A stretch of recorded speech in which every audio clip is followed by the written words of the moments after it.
kasoro yara cheri jamasala kayara kure mare yokode yara yere cheri chinga mumini togo wa cheri chinga awa denje menkara mumini awa denje menkara de karade Allah Hamidu yalawo mumini togo yalawo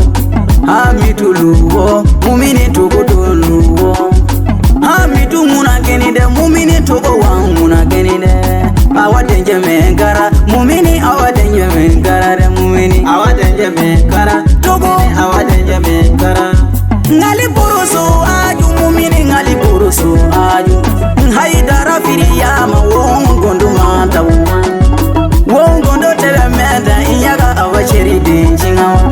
mumini togo yo haidara dongo ya kuluma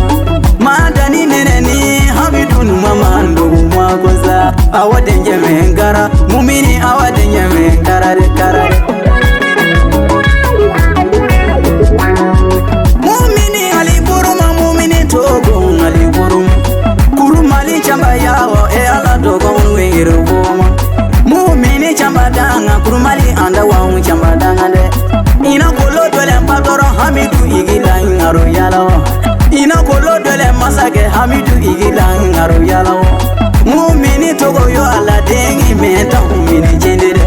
Hamidu igila wallahi billahi ngali buruma abudu jeni Hamidu igila ngali buruma kasita jeni Hamidu igila ngali buruma haro yalawo ingele maje ngaro yalawo haro lulawo ingeli kamba je ngaro yalawo za awadenje menkara mumini awadenje menkara de karare awadenje menkara mumini awadenje menkara usumani neneni mumini awadenje menkara ka amta neneni mumini awadenje menkara ya subo neneni mumini awadenje menkara awadenje menkara de ewo awadenje menkara de dogo ya tigi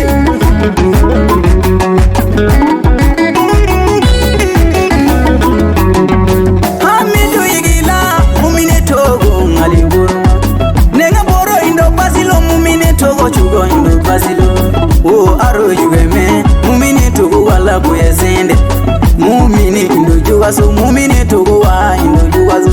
woche inya indo jugaso abudu togo wa indo jugaso Allah togo nawe mumini chawe wana wilide mumini burime wala iwana wiliwe awa denje menkara kurumali anda wa chamba yedanga awa denje menkara mumini awa denje menkara sali yaga ngwe danga de ala awa denje medam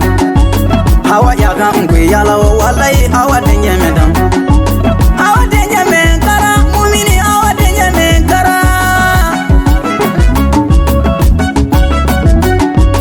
alifa jani mumini togo wa ngwe yala alifando so sembire me Hamidu igila makoli fele alifando so sembire me Hamidu igila manero fele de alifa jam mumini Hamidu igila ngali boro Hamidu igila ngali boro abule togo jam mumini chendesa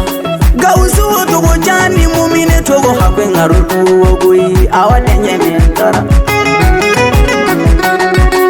ali togo jani mumini togo wangali boro masa awadenye menkara mumini awadenye menkara dogo kazikiri mumini togo wala miye ko indo kondime Hamidu wemega bile maso ko indo kondime ngoli chuma ingata ngaraso indo chugo yeli yego dogo kazikiri indo yaga yelu awadenye menkara mumini awadenye menkara de mumini nyamba goso banga sumara wa nyamba goso banga sumara nawe wala mumini ngoro yalawo mana jeri abu sababu kami ya mumini dugu yala awadenye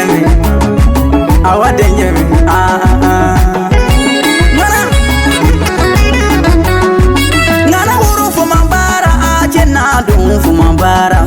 maka wangana de mumini togo wangana de ina kolo dole wengana mumini togo maka wangana de kurumali biniwa mumini togo yo ali inama la jinne biniwa mumini togo yo ali inama yari da bangani che mumini togo ngaliburi foni sere bangani che mumini togo ngaliburi sa awadenjeme wabadenjeme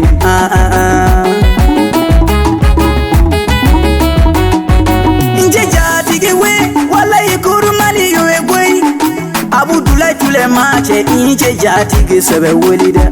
kurmali andawa majoro keni mela firi yara de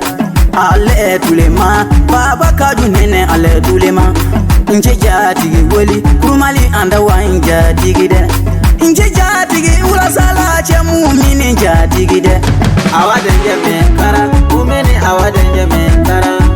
ache inja mineji abudu togo wa mineji ma yele me down mumini togo ma aliburu igila ubambanga mumini togo ngaliburu ma nege nunga indo basi lowo aro juame ko ya basi de mumini indo juwazo mumini towa uche inja indo juwaze mumini injawe indo juwaze